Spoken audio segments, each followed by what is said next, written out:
श्री सीता रामचंद्राभ्याम नमः। स्वागत है आप सभी का हिंदू ग्रंथावली ऑडियो बुक चैनल में। 46वां सर्ग। पुत्रवध से दुखी दिति का कश्यप जी से इंद्रहंता पुत्र की प्राप्ति के उद्देश्य से तप के लिए आ गया। कुशप्लव में तप करना, इंद्र द्वारा उनकी तथा उन्हें अपवित्र अवस्था में पाकर इंद्र का उनके गर्भ के साथ टुकड़े कर डालना।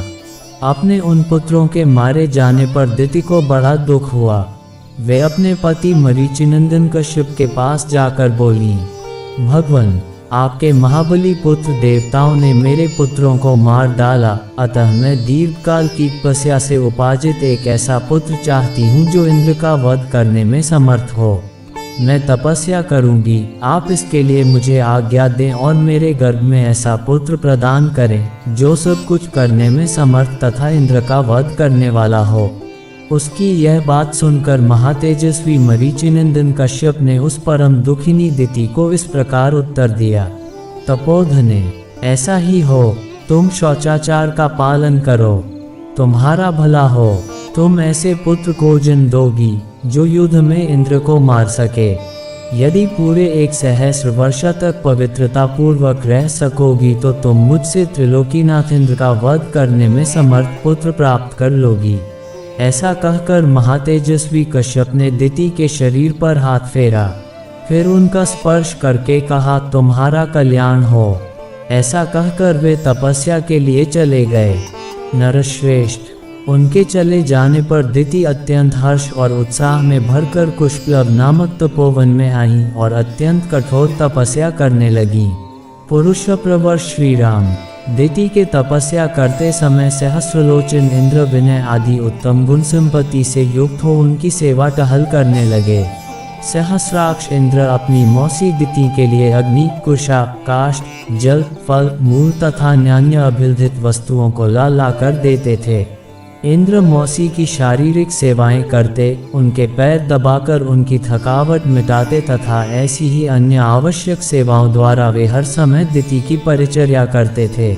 रघुनंदन, जब सहस्र वर्ष पूर्ण होने में कुल 10 वर्ष बाकी रह गए, तब एक दिन दिति ने अत्यंत हर्ष में भरकर सहस्रलोचन इंद्र से कहा, बलवानों में श्रेष्ठ वीर, अब मेरी तपस्या के केवल 10 वर्ष और शेष रह गए हैं।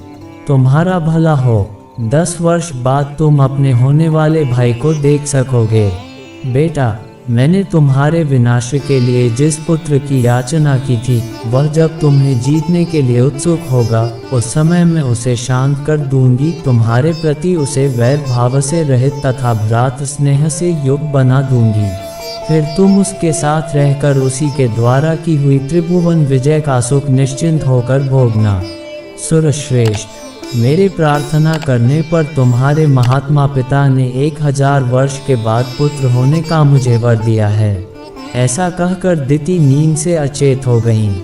उस समय सूर्यदेव आकाश के मध्य भाग में आ गए थे। दोपहर का समय हो गया था। देवी दिति आसन पर बैठी बैठी झपकी लेने लगी। सिर झुक गया और केश पैरों से जा लगे। इस प्रकार निद्रावस्था में उन्होंने पैर को सिर से लगा लिया। उन्होंने अपने केशों को पैरों पर डाल रखा था। सिर को टिकाने के लिए दोनों पैरों को ही आधार बना लिया था। ये देख दिति को अपवित्र हुई जान इंद्र हंसे और बड़े प्रसन्न हुए। श्री राम।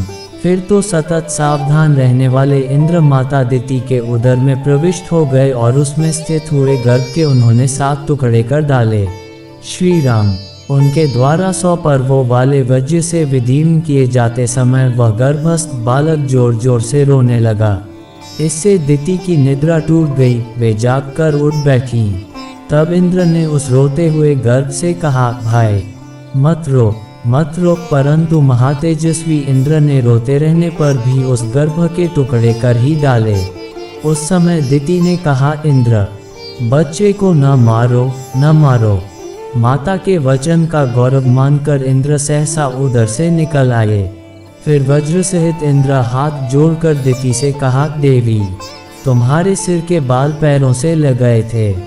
इस प्रकार तुम अपवित्र अवस्था में सोई थी।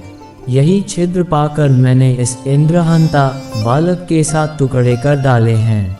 इसलिए माँ, तुम मेरे इस अपराध को क्षमा करो। इस प्रकार श्री वाल्मीकि निर्मित आर्ष रामायण आदि काव्य के बालकांड में 46वां सर्ग पूरा हुआ। 46।